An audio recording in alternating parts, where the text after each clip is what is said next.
Les amis, dans les anciennes vidéos, on avait vu qu'est-ce que c'était que l'analyse fondamentale et comment un peu s'initier à l'analyse fondamentale.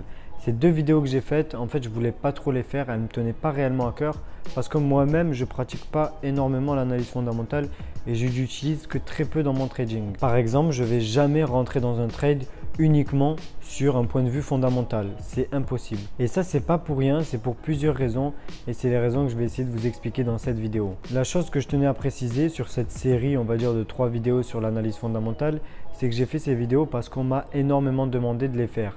Mais personnellement, si ça tenait qu'à moi, je n'aurais pas fait des vidéos sur ce sujet-là. Et les gens en général, ils me demandent de faire des vidéos sur ce qu'ils ne connaissent pas parce qu'ils pensent que leur échec en trading, donc le fait qu'ils perdent de l'argent en trading, ça provient d'un phénomène externe qu'ils ne connaissent pas ou qu'ils ne maîtrisent pas.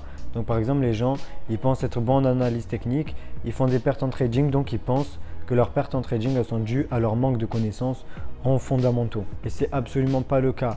Par exemple, pour vous, le trading, il ne provient pas de votre mauvaise maîtrise de l'analyse fondamentale, il provient tout simplement d'une mauvaise attitude en tant que trader, on va dire. Bon, on se retrouve juste après l'introduction pour voir pourquoi est-ce que j'utilise aussi peu l'analyse fondamentale. C'est parti.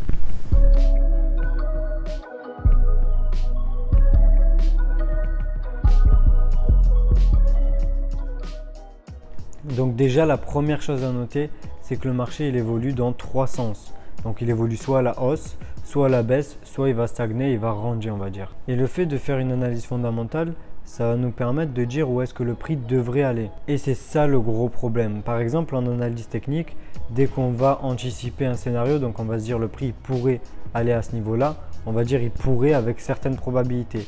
Là, c'est pas du tout la même chose. Là, on essaye de savoir où est-ce que le prix devrait aller, où est-ce qu'il va aller, tout simplement.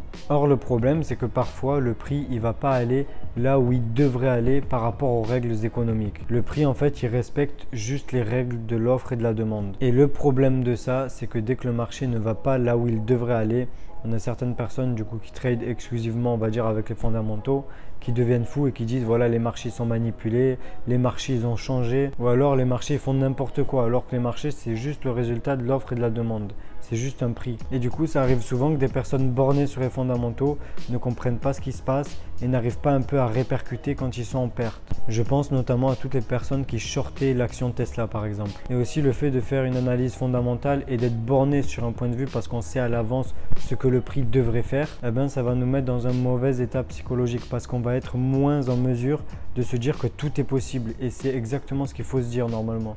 Il faut se dire que tout est possible, le marché il fait ce qu'il veut. Et il faut être en mesure de remettre en question sa vision des choses en permanence. Ensuite, le problème, on va dire un peu de l'analyse fondamentale, c'est comme on sait à l'avance dans quel sens le prix devrait aller, eh bien on ne sait pas dès qu'il va contre nous jusqu'à où est-ce qu'on peut accepter la perte. Et il y a beaucoup de personnes qui tombent dans l'aversion au risque de cette manière-là. Parce qu'on n'est pas bien positionné sur le timing, on ne sait pas exactement quand est-ce que notre analyse va se réaliser et en plus on ne sait même pas si elle va se réaliser.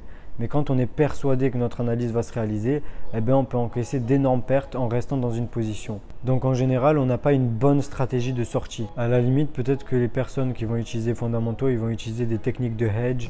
Donc c'est des techniques de couverture pour couvrir leur position. Mais bon, c'est pas de ça dont on veut parler. Voilà, ce dont on veut parler, c'est que souvent, il n'y a pas de stratégie de sortie en perte. Et la perte, elle est beaucoup plus difficile à accepter. Alors qu'on le sait très bien en trading, le plus important, c'est de couper les pertes au plus vite et de garder les gains le plus longtemps. Ensuite, ça va être pareil pour la sortie en profit.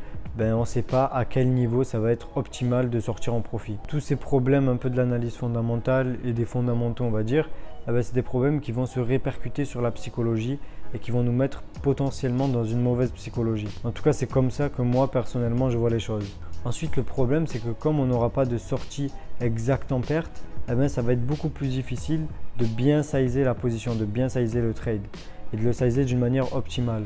Le sizing, c'est juste en fait la taille de position, donc la somme d'argent, on va dire, investie sur un trade. Et voilà, et on voit assez régulièrement à cause de ça des personnes qui font n'importe quoi, qui font comme des all-in, ça veut dire qu'ils vont miser énormément sur un trade et qui se ruinent parce qu'ils avaient un point de vue fondamental, ils étaient sûrs que je sais pas moi, telle action allait baisser, du coup ils shortent et après ils se ruinent. Et donc le fait d'être soumis à une mauvaise psychologie en permanence, ça peut nous faire des grosses erreurs, par exemple dans le sizing des positions.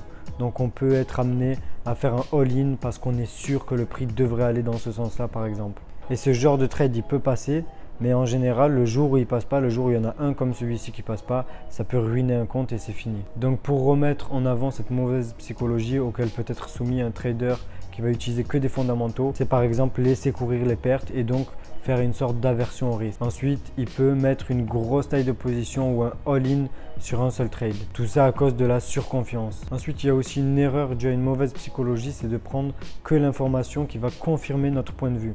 Parce que quand on a fait une analyse fondamentale, on est sûr de soi et on n'a pas envie de remettre en cause notre analyse. Alors que c'était peut-être pertinent de prendre en compte l'information qui va être un peu contre nous afin un peu de faire la part des choses. Il y a quelque chose aussi de grave, c'est vouloir toujours avoir raison sur le marché et si on a tort, remettre la faute sur un facteur extérieur comme par exemple le marché il a changé, le marché il est manipulé, le marché il fait n'importe quoi ou encore plein d'arguments pourris. Bon les amis, par contre je ne suis pas là à vous dire que l'analyse fondamentale c'est de la merde, loin de là. J'essaie juste de vous mettre en garde et de vous faire comprendre que vos pertes en trading, votre échec, il n'est pas dû à une mauvaise connaissance, par exemple, de l'analyse fondamentale. J'essaie même de vous montrer qu'avec l'analyse fondamentale, vous pouvez faire encore pire que ce que vous faites déjà. Donc les pertes en trading, elles sont plutôt liées, comme je l'ai dit, à une mauvaise attitude et à une mauvaise psychologie. Bon, j'ai essayé d'argumenter mon point de vue au maximum. Si jamais la vidéo vous a plu, mettez-moi un gros pouce bleu. Si jamais vous avez des questions, n'hésitez pas à les poser en commentaire. Si jamais vous voulez plus de tips par rapport au trading au quotidien, je vous invite fortement à suivre mon canal Telegram qui sera dans la description, dans lequel je fournis un peu des informations tous les jours. Ensuite, n'hésitez pas aussi à vous abonner à mon Instagram qui sera aussi dans la description, dans lequel des fois je fais des lives pour vous parler de trading. Et surtout, si jamais vous n'êtes pas abonné, je vous invite fortement à vous abonner juste en bas et à activer la cloche de notification pour ne pas manquer les prochaines vidéos. Sur ce, on se dit ciao et on se retrouve dans la prochaine vidéo.